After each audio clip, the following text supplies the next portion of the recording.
Мамлекет башчы Садыр Жапаров Фейсбуктагы даракчасы аркылуу Жогорку Кеңештин 7-чи чакырылышынын депутаттарына кайрылды.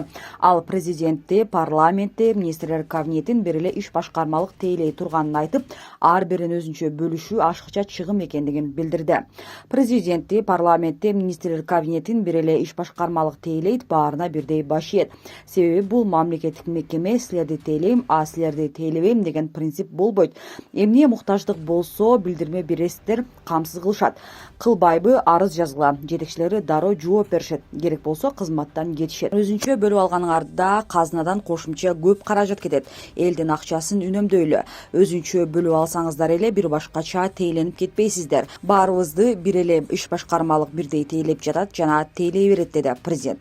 Садыр Жапаров 2-декабрда мамлекеттик бийлик органдарынын ишин материалдык, техникалык жана финансылык камсыздоону өркүндөтүү жөнүндө жарлыкка кол койгон. Ал жарлыктын негизинде Жогорку Кеңештин иш башкармалыгынын базасында президенттин иш башкармасы түзүлөрү айтылган болчу. Президенттин иш башкармасы өлкө башчынын, Жогорку Кеңештин, министрлер кабинетинин, президенттин администрациясынын жана парламенттин аппаратынын ишин материалдык, техникалык жана финансылык камсыздоону ишке ашырат.